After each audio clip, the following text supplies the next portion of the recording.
The debate over the origin of COVID has become toxic and deeply divisive in the context of whether it was a result of a laboratory leak in Wuhan, China, or a consequence of exotic food in its wet market.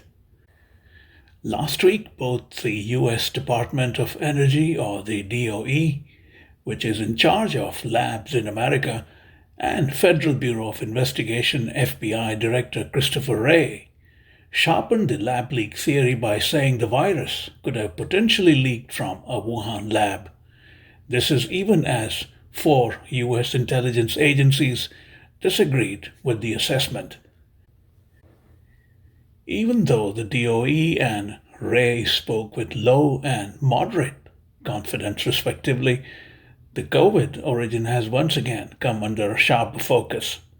To get a perspective on the debate, Mayank Chhaya Reports spoke to the well known Australian immunologist Dr. Nikolai Petrovsky, who was among the few scientists who have suggested at least to consider the lab leak possibility about 2 years ago. Then, Dr. Petrovsky and few other scientists like him were, much to their dismay, derided as conspiracy theorists. With the pronouncements by the DOE and FBI director, the Wuhan lab leak possibility has been dramatically revived. Dr. Nikolai Petrovsky spoke to MCR from Colorado, where he is visiting. First of all, welcome back, Dr. Petrovsky. It's a great pleasure to have you on. It's always a pleasure, and I look forward to your questions. Thank you. The debate over the origin of COVID has become toxic and deeply divisive in the context of whether it was a result of a laboratory leak or not. Where do you stand on it since we last spoke? So the controversy hasn't stopped, of course, and the controversy won't stop until we have a definitive answer. If we ever do get a definitive answer, this controversy may go on forever. That's possible. Right. But, as we stand today, I don't think we're any closer to the truth than when we last spoke. So the science and the data that's available hasn't changed. What's changed is people's perspective, and also understanding that the polarization of the scientific debate early, because of this spraying of the term, conspiracy theories, and by a number of scientists, turns out that in itself was a conspiracy. So they deliberately set out to change the agenda, and I think now people understand that. Initially, they thought these are very eminent scientists, they must be right, and so that really meant that the debate became sort of neutralized. There wasn't a debate, which there should have been. I think now we're getting closer to a willingness to have a debate, which we need to have because it's a scientific question that hasn't been answered. The only way to find answers is to explore possibilities, and that means having an open mind, which obviously they were trying to prevent, an open discussion right back at the very beginning. One point that you had made then, and I think you have still continue to make, is how supremely human adapted the virus was. Has there been more work done in that area, or that was that? So I guess the science since has really just confirmed what we initially described right back at the very beginning, which was that this is an exceptionally well-adapted virus for humans from what we believe to be the very first isolates, and that is again unusual for a pandemic virus. Normally they have to build strength in a new species, which takes a little bit of time.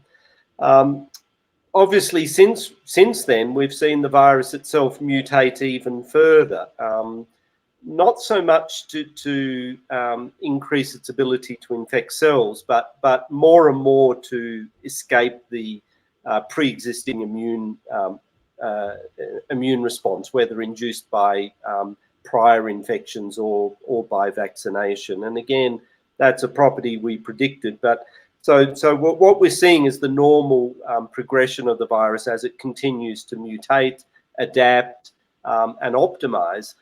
It still makes it very surprising how well adapted it was at the very beginning. The fact that it's adapted since doesn't detract from that. As someone who is not part of the world that you dwell in, would you care to explain what the overarching purpose is of creating viruses of this nature? It's almost as if we are messing around a bit when we perhaps don't need to the extent that we do.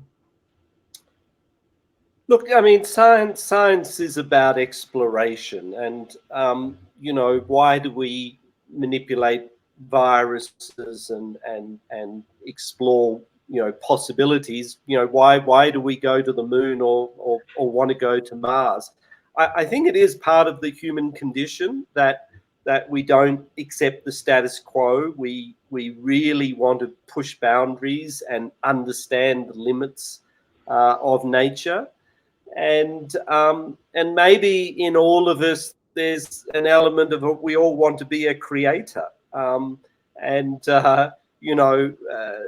a way, manipulating a virus, creating a virus, gives you the power that in the old days was ascribed only to God. And so I think there's a large element of ego that often will drive this type of research. But as I say, I do think this is natural for humans to push boundaries. Sometimes we have to set boundaries because humans try to push them too far, and that may incur risks. And I think that's what you're alluding to. But I don't think we should say that doing viral research is a bad thing, or that adapting viruses and trying to understand them better is not a bad thing. But there may be some things where we have to be just more cautious, have more precautions built around it. But I'm certainly not a person who would say we should shut down a whole area of science because it's scary. That's like saying you shouldn't go to Mars because that's scary. Bad things may happen. I think we do have to allow humans to explore, the outer boundaries and do these things. But maybe we need to be more careful about how it's done. No, indeed, I agree with you. My larger point was, going to Mars may not be the same as tempting fate in creating a virus of this nature. Say for the sake of argument. I'm not sure about that. So what happens if there are viruses on Mars, which a lot of people believe that, there may well be. I know that Ted Steele, who's a professor, in New South Wales, believes that COVID-19 actually was seeded from asteroids into the atmosphere, and he's a very credible. I mean, it might sound crazy, but to be honest, he is a credible scientist, and he's published extensively on these ideas that some viruses may actually come and be seeded from outer space. So if Mars is covered in viruses, the danger is that those astronauts may pick up those viruses and come back to Earth with some very nasty virus we've never seen before that could devastate humanity. So there are risks in everything, and we shouldn't be dismissive of that. But it doesn't mean we shouldn't do that activity. And so that was my point of going to Mars and doing these things. There are a lot of things out there. I mean, there's more things, in the universe than we're aware of. Absolutely. We'd be foolish to think that we can control all risks, because we can't. But we should still be careful. Yeah. Or perhaps as a civilization or as a species, we should rationalize that life itself is essentially dangerous. And we have to accept the measure of that. And maybe we're too arrogant. Maybe if a virus exterminated humanity, maybe the planet would be better off. I mean, we are very egotistical as a species. Indeed. And we do believe that it's so important that humans continue to exist, and that we have to, and that we have to avoid risk of something cataclysmic. But the dinosaurs got wiped out, but the Earth continued no fault of to theirs. evolve. I'm saying for no fault of theirs. I'm talking about dinosaurs being wiped out for no fault of theirs. No, exactly. But either way, they were wiped out. But the point being that life on Earth continued, and obviously we arose out of that. If humanity was because of its own fault, maybe or not, was to cease to exist, there may be something better would arise in our place, just as we would believe we're a better sort of solution than the dinosaurs were. So yeah, it's a fascinating point as to what risks should humanity take or not take to protect itself, because we're assuming somehow we're better than everything else. And that it's nice to think that, but is it true from a planetary perspective? Maybe we're a dead end, and there's some other life form that if we were removed would take our niche and do better. But that's not to say I want a cataclysmic event to wipe out humanity. I agree. I'm a humanist, and I would like to protect humans, but I'm just reflecting on the fact we are an egotistical race. Yeah, we need to check our hubris for sure. I agree there. So, the U.S. Department of Energy, as well as FBI Director Christopher Wray, surprisingly, both have almost spoken in unison about the potential that it may have been a leak. And in a sense, do you see that as vindication of what you said such a long time ago?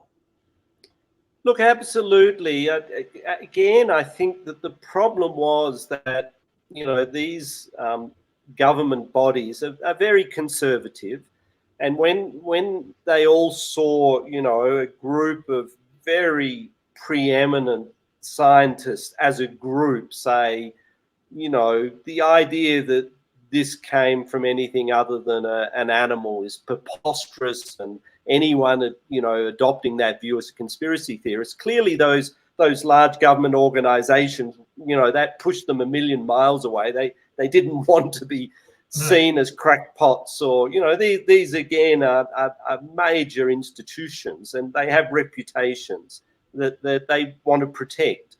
And so I think in that atmosphere where we had this conspiracy really to suggest that there was only one possibility, meant that these organizations sort of might have internally formed a view, but I think weren't prepared to make that view public, to really sort of protect the integrity of their institutions and their reputations. I think now that it's been exposed that really was a conspiracy, then suddenly I think these organizations feel more comfortable to express what they've probably been thinking perhaps all along, or at least for some time.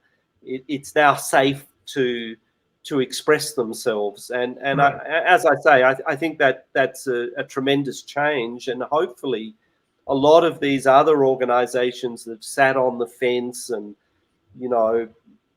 equivocated about it, and I think WHO has been one of those, which appeared to be almost part of the conspiracy, and then the director sort of went the other way and openly said that he thought it was a serious possibility that this was a man-made virus in some way. Hopefully now we'll have a much more open debate, because it's an open question. None of us know. I mean, the only person who would know is either the animal it came from or the scientist who was involved in its creation. The rest of us can hypothesize Right. and look for circumstantial evidence, which we have and others have, which is quite strong, I would say, circumstantial evidence, but still it's not definitive. So we need a debate. That's a perfect segue for me. You mentioned that perhaps the only person that might know definitively would be the scientists involved. Uh, there is next to no chance that China would allow any debate on this, let alone allowing any scientists involved in the project to say anything at all. With China being a complete dead end, what do we do as an international community? What are the options? Look, I agree that in the current political environment, it's not got any better. I would argue, the relationship between US, China, Russia has deteriorated, unfortunately. It was bad enough at the start of the pandemic. Right. It's obviously worse now. So the idea that we're going to get cooperation is not going to happen, at least not in the next few years, I imagine. Maybe later. Scientists as a group are hard to control. They're individual. They travel. They speak. Right. They get drunk. I think that if it really did come down to this was in some way there was human intervention, like deliberate human intervention in making it or making something like it that turned into it. It may leak out indirectly in that way. There's also the possibility that it occurred, and I discussed this previously. It arose in a laboratory with no knowledge of the people who were managing the samples. And so it could be, and maybe that's the most plausible explanation, is that because these samples were being cultured and, you don't necessarily know what's in your sample. It could be highly infectious. You don't know if something splashes in your eye from a sample, Right. And so it's still possible that there's no scientist who even knows how it happened.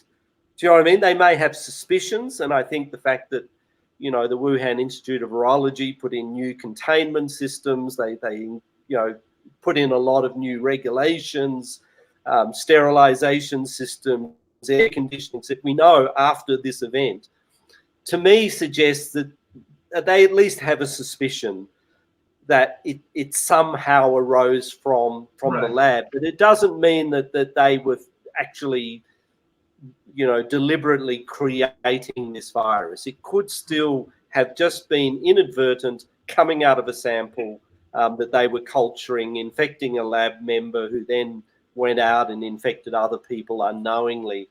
That's still a plausible, again, possibility, which means that they don't even know exactly how it happened. You know what I mean? They would have a suspicion, but because they didn't create it, they wouldn't quite know exactly what happened. So again, this is not about pointing fingers or suggesting anyone has deliberately done anything. But it's still a strong possibility this virus came out of a laboratory experiment. Right. I find it hilarious that the fate of the world or the world of virology depends on a few drunk Chinese scientists who might suddenly say something that they were not supposed to say. It's hilarious. But that's how information often leaks and gets Indeed. out. I mean, all manner of information gets shared over a few drinks. And some of that can be confidential, secret, if I would love to have a few drinks with the Chinese scientists to really get their inner perspectives. How do they feel about this? Do they feel victimized? Do they acknowledge, that there's reason or that there's a strong argument? Doesn't mean that it's right, but would they acknowledge the other side of the debate? Because a good scientist would. He'd say, look, you're entitled to put that hypothesis forward. I personally, I was there and I don't believe you're right, but you're entitled to explore that hypothesis. If they tried to say, how dare you, that often will alert you to the fact they're hiding something, and maybe they do know a lot more. And so the way people behave in response to these, raising these possibilities, often tells you a lot about what really did happen. According to the Johns Hopkins COVID tracker, as of today, we are talking about 676 million total cases and 6.8 million deaths, which is about 1%. Now, 6.8 million deaths is a huge number. It's more than most major wars since the Second World War. And yet, we are still struggling to zero in on the cause. What do you think the international community, including China, can do to fundamentally alter this defensiveness that has come after the pandemic, especially within the Chinese establishment? They are defensive about it. And that's the reason why they wouldn't let it open to the rest of the community, international community. So, in fact, just coming back to the initial figures you raised, we know that at least 6 billion people have been infected to date. So the 600 million figure is people who have had a diagnosed infection, with a PCR test. But if we do serological surveys that using antibodies to say, well, what percentage of the population has been infected so far, it's about 80% of the world's population. So in truth, the true denominator of infections is about 6 billion plus. In terms of deaths, yes. I mean, again, that 6 million that were identified. If you look at a lot of the analyses, they suggest that maybe there's 1 or 2 additional deaths for everyone that was officially reported, particularly in countries like India or even China. I mean, China, have done a very strange thing with their statistics, where they claim almost no one in China has died of COVID. I mean, we all know that's completely false. Why they do it, I don't know. But that means official statistics, incorporate the fact no one out of 1.2 billion Chinese has died of COVID. So that 6 million is clearly an underestimate. Whether it's double that, 12 million, or triple that, 18 million, it's even bigger than you're saying. Although the mortality rate, because the 6 billion people have been infected, is actually much lower than is suggested. It's more like 0.1%. But nevertheless, a big problem. Fortunately or unfortunately for them, the vast majority of people who've died have been over 80 years of age and people who have largely been on their deathbed anyway. So we also have to factor that in, that if someone dies from COVID, but they were going to die of old age a month later, that is less of an issue for us in public health than if a perfectly healthy 20-year-old were to die of COVID. So we have to, again, with the statistics, you have to dig into it to get a true picture of what has been the impact on the globe. And maybe, and I think people are now, starting to reassess and say maybe the impact wasn't as great as some of those figures might imply. So that's why I say it's, there may be more deaths, but in fact, we've overestimated the impact. 1, because there were a lot more infections than we realize, and 2, because a lot of the people dying were going to die anyway of other things. Nevertheless, we've had 3 years, a horrendous 3 years. I've had a horrendous 3 years. I Right. suspect you and everyone else has Yeah. had a horrendous 3 years. Total disruption to our lives, to travel, to families. And I think fear. I mean, I have patients who've lived in fear for three years Right. that they will get it and they will die from it. We can't underestimate that impact, even for the people who didn't die, who had mild infections. Didn't mean that they weren't terrified of dying. So yes, the impact has been enormous. The evidence is it came from China. I mean, they would like to suggest it came from somewhere else. And Right. I think it's done a lot of, playing with data and publishing papers that to suggest it was imported. But for all intents and purposes, it started in China. We know there was a massive cover-up by the authorities in China. Even the Chinese scientists have been, quite public that there was a cover-up, Right. which is why it became a pandemic. So even if it didn't come from China, the cover-up by China actually is responsible for a global pandemic. It could have been controlled if there'd been early intervention and basically containment, like we did with SARS. That was Right. a much more lethal virus. We completely eradicated it.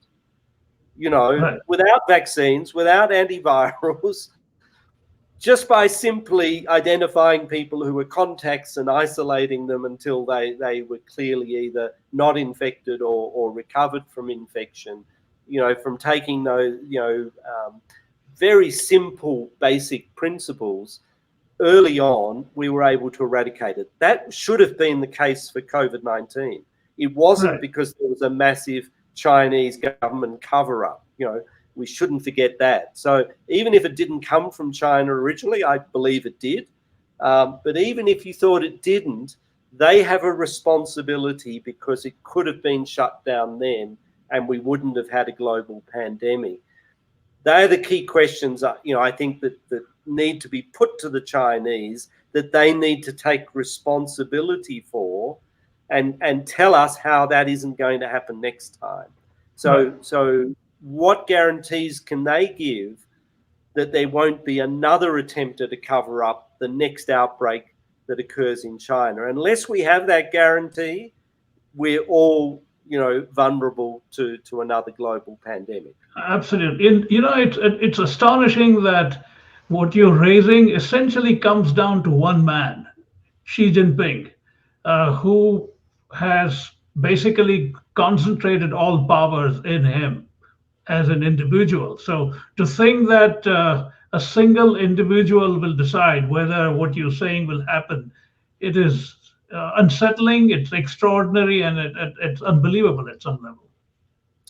Look, yeah, I mean, in this case, I think it the evidence points to the local officials in Wuhan who covered it up, even from the central authorities.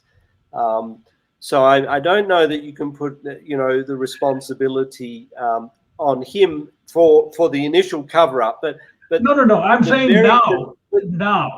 Oh, but absolutely. But I think that what you can put to the head of the Chinese Communist Party is that they created the system in which the local officials felt that their duty was to cover it up. Right. And so that says there's something terribly wrong with the system that they've created, and that they need to fix that. So it's not saying that they knew about it and they told the officials to cover it up, but they have created a system where cover up is normal. It's like, as Right. you say, they won't disclose the number of deaths from COVID. To this day, no one believes the Chinese data. It's almost in their system. Their system is designed to cover things up, Right. and that is not the way you deal with viral outbreaks. You need complete transparency. You need intelligence, and you need information in real time so that you can act. Right. So cover-ups might work for political sort of objectives. They don't work when you're dealing with viral outbreaks, and China needs to change its whole way in which it treats infectious disease outbreaks separately to how they treat everything else that happens in China, where cover-ups are obviously normal and not telling the truth or manipulating the numbers is completely normal and part of their system. For outbreaks, you know, and they did this with SARS, they covered it up, you know, so this isn't the first time they've done it. It's part of their system, and we're all vulnerable until they change that system. And I think that's where the pressure needs to be put on China, that it has to be transparent with infectious disease outbreaks. It's not acceptable that they have this habit of trying to cover things up. Yeah. Just last couple of things. One is I've been reading that the virus debate has been toxic even for interpersonal relationships within the scientific community. There are tensions, people have grown apart, friendships have been lost. What has been your personal experience there? Look, it has been toxic. You know, as I say, as part of these early attempts by, you know, a particular group of scientists, you know, what they've attempted to do is take control of, you know, the various scientific societies and then use them to run this propaganda war against anyone asking questions about the origins. You know, I had letters from the Australian Virology Society saying, you know, anonymous members have complained about some of your comments in the media. So, you know, it has been toxic and, you know, completely anti-scientific. You know, they have manipulated the political system, the scientific establishment, the Royal Academies, you know, the Academy of Science in the US, have all been enlisted in an attempt to really pervert the cause of science and silence this debate. And there's nothing that these people haven't attempted to do to anyone who's continued to try to raise these important issues. So, you know, so yes, it's been toxic. It's been damaging, both emotionally, to be shunned by fellow scientists, to be attacked by, you know, official institutions, to question your credibility as a scientist, you know, to make it difficult for you to publish any of your research findings, you know, shutting you off from grants. As I say, you know, it's insane the level to which this group has gone, you know, in this conspiracy to shut down any questioning of, you know, where did the origin of this virus come from. You know, and then because of the, you know, given the extraordinary lengths they've gone to, what's their motive? Right. It has to be, you know, to go to the lengths they've gone, there has to be, you would think, a massive agenda or motive that's driving them to do this. And I think, again, that's a question that should be put to them. Like, now you've been exposed, tell us what your motive was in trying to pervert the science agenda in this way. To that end, I read in the Australian today that you're about to lose your academic affiliation with Flinders. What's the real picture there? I mean, you've been described as a refusenik, for instance. What's going on there? Look, yeah, I mean, this is just part of the ongoing campaign that these people have been mounting against anyone who's questioned, you know, the narrative and that they've been trying to disseminate. So they'll attack you on any front, and as I say, try to challenge your credibility, lobby your university to remove your academic status, which is obviously what that article is alluding to. So the attacks come from every direction, and it's clear what's motivating it, which is for them to control the narrative, and silence anyone who questions, anything about, their narrative on COVID, whether it's the origins, whether it's the way the mRNA vaccines were developed. In other words, it's a group who want only one side of any of these scientific questions to be seen. And it's as I say, it's not been pleasant when all Right. you're trying to do is be a good scientist, and a good scientist is open-minded.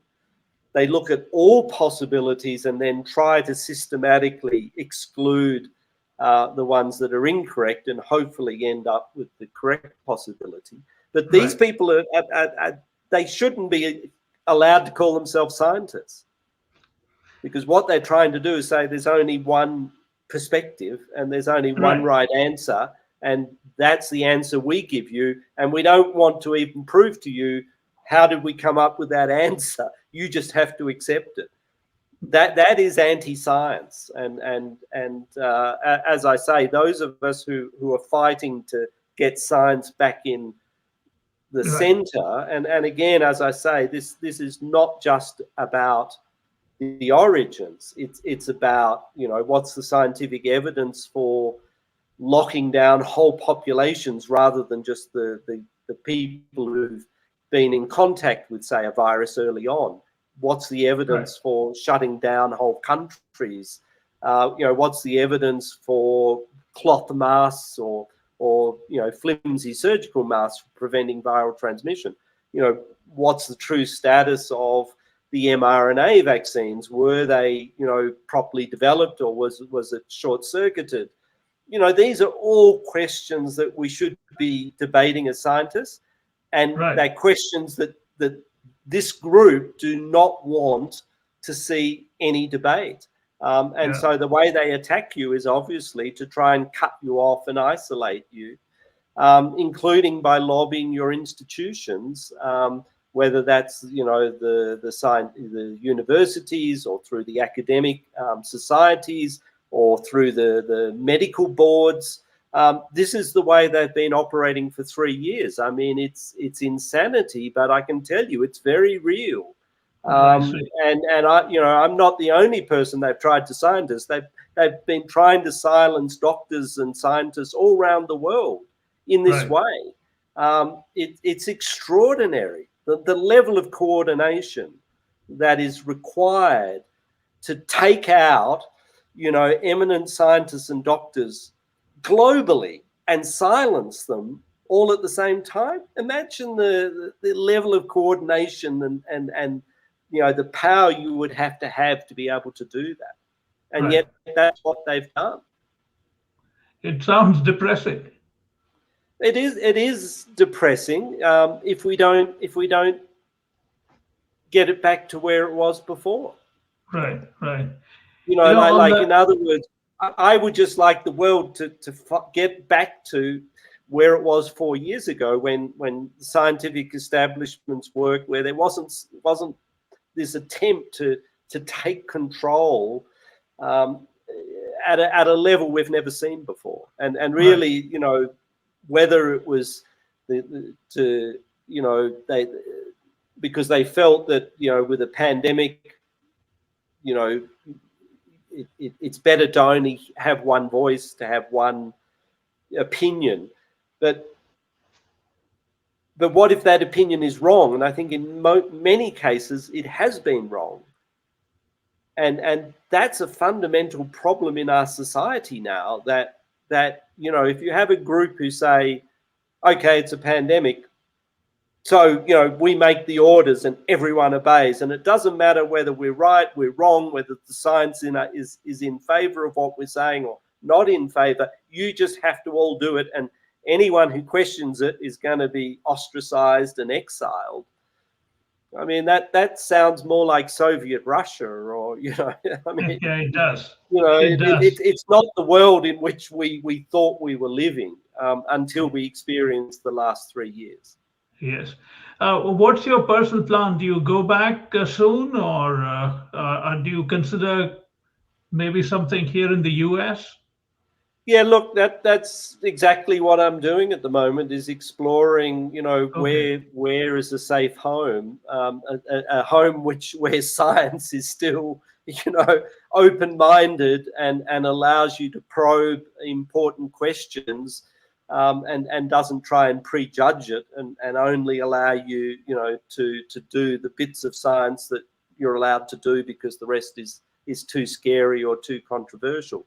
I mean, the thing about science is you want to address the big controversial questions and find the answers. If you're not allowed to do that, it's futile being a scientist. So yeah, I want to find myself in an environment that embraces, I see. that environment that used to be the case, where you're allowed to dig in and ask important, difficult questions. Sometimes, getting controversial answers, but Right. that to me is science. So yes, we're exploring a home here in the US I see. and elsewhere, if we Okay. can find such an environment that still has that ethos of science is about being open-minded, and sometimes you won't like the answers you might get, but still they're the answers.